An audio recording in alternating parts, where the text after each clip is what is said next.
This is my review for Mortal Kombat 2021. Was it good, or did we just slap the fatality on this franchise? Let's kick that intro. Am I lost in a dream where nothing's what it seems? How's it going, guys? Welcome to Vegas Fallen Gaming. How the hell are you guys doing? What's up, my friends? Oh yeah, guys, make sure you go check out our other videos. We just started our Days Gone playthrough. Go check that out. It was super fun. I had a genuine jump scare. So stupid. But go check that out. And make sure you give this video a thumbs up, comment down below, and subscribe, guys. Let's get into this, and I'm going to do this review a little bit differently than I do my normal reviews. I first want to tell you how many characters, and I'm going to try not to go into spoilers or anything like that for you guys. I'm going to do my best. So I just want to tell you the characters that are in this movie, because they put a lot of characters in this movie. Reptile, for one, wasn't played by anybody. He was C. They have Sonya Blade, they have Kano, they have SubZero, they have Jax, Lord Raiden, Scorpion, Shang Tsung, Liu Kang, Kung Lao, Melina, Nintaro, Rico, General Rico, and Kabal. Oh man, this movie was packed with people. On top of it being packed with people, there was Easter eggs to other fighters in this movie.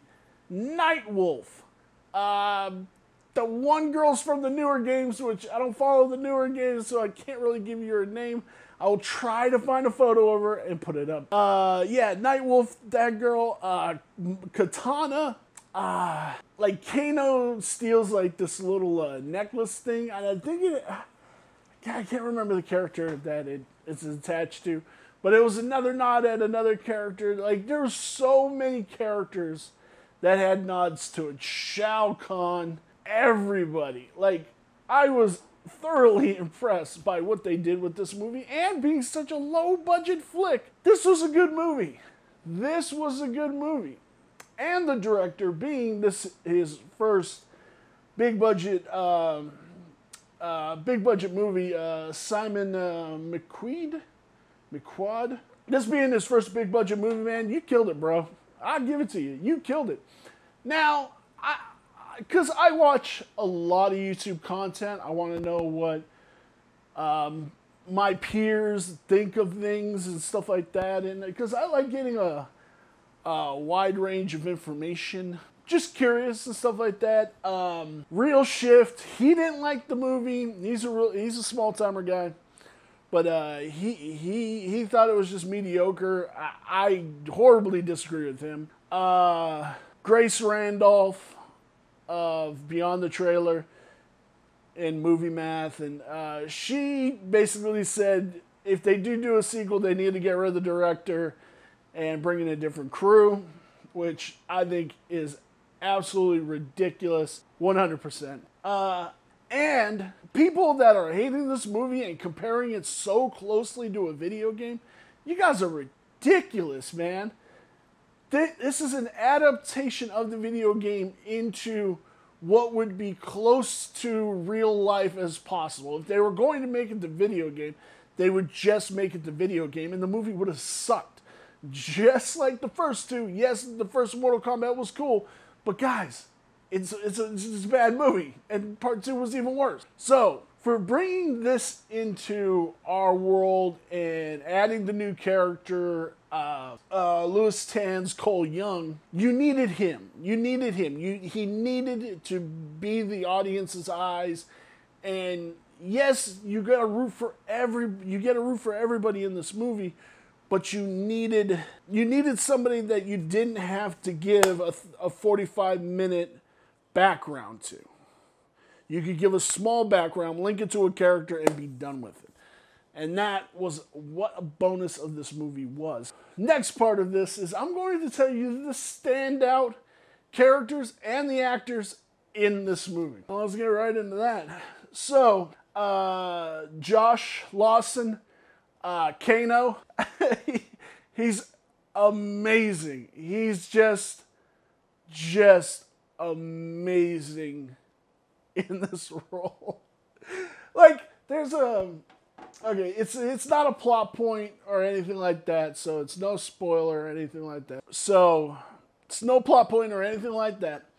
So there's a scene where it's Sonya, Cole, Kano meet up with Liu Kang, and Liu Kang, like in every movie, like, you know, you get that one person where they put their hand on the other person's shoulder and then tell them something really deep. Liu Kang does that, and Kano's reaction is like, "The fuck? Like, why is he putting his hand on my shoulder?" Oh, it's brilliant. As you see in the trailer, his fight with Reptile, brilliant. Who else do we got here? Joe Tasma? If I butcher your names, I'm very sorry, guys. He plays SubZero. Beautiful portrayal of that character. Can't wait to see what they do with his character. He was so menacing as a character. I'm glad they revolved it around him and Scorpion. Hirozu Saki Sanada? Fuck that name, but I'll put your photo up there. He played Scorpion. Woo! That dude, man. Him and SubZero just had some great on-screen chemistry. They were beautiful together. Liu Kang was cool, but he was cool in the cheesy Boy Scout way, which I really loved. Kung Lao, oh my goodness, he was badass. Perfect depiction of him in this movie. Shout out to the Butcher of Bugaro, Nathan Jones, playing Reico, R-E-I-C-O, General Reico. I saw the movie and I'm like, I didn't look up the casting before that because I just wanted to base them off of what they do in this movie. And when I saw him, I'm like, man, that dude looks really familiar. Yeah, it's Nathan Jones. I mean, huge. I'm not a huge actor, but he's been around for a while. Where do I know him from? Obviously, WWE, his failed run in WWE. But it was pretty cool to see him, and it's pretty cool. Try not to spoil anything for you guys. So Kabal, anybody who knows him from the comic books, he wears respirators, like skin's all burnt up and stuff like that. So they had two different actors. I didn't put the voice actor's name down on here because I'm a dummy.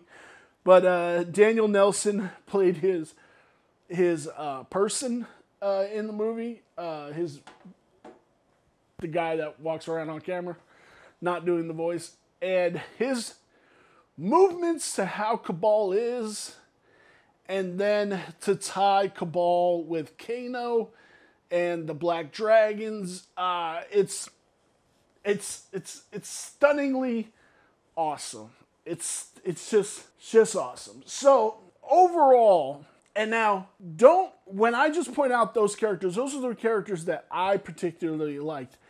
Everybody in this movie was a standout.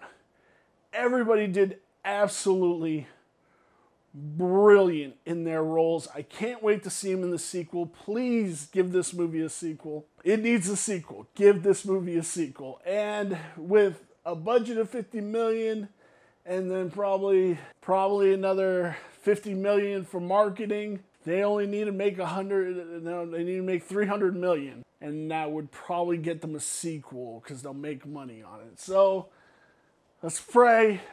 Let's hope the numbers on Max was good. Let's hope the numbers in the theater are good. God, please make this movie money. I need a sequel. Especially for the spoiler ending, which I can't tell you guys. Go watch the movie. But overall, this movie was great. This was everything the original Mortal Kombat back in 95, I think it was, should have been and could have been. And this is brilliant. This is nostalgic at its best, but also putting it forth for the new generation. I love it. I'm on board with it. Let's knock this out of the park, guys. Let's get this movie a sequel, because I definitely would love to see where they go with it next. So, what is my score for this movie? Baby, 3.5 stars. Why am I giving it 3.5 stars? Because, one, I give it 3 stars because it's just a damn right awesome, bloody, great story. And I give the half star just because it made me feel like when I went and originally watched the first Mortal Kombat, I piled into my friend's truck, my friend Chad's truck. We drove up, his mom drove me and a bunch of the other guys up to the theater. We went and saw it. I still remember the exact theater that I went and saw that in here in Vegas. It's a dollar store now. I'm very sad, but I know exactly where it is. I remember the apartment I lived in at the time. Everything, it was a great moment. So 3.5 stars, guys. Go see this movie. Watch it on HBO Max. And then don't cancel your subscription. Just give HBO money, because we needed to give them money. All right, guys. Thank you for watching my review. Guys, remember to like, comment, subscribe. I appreciate you guys. I love you guys. Thank you so very much. We will see you soon in another video. Bye.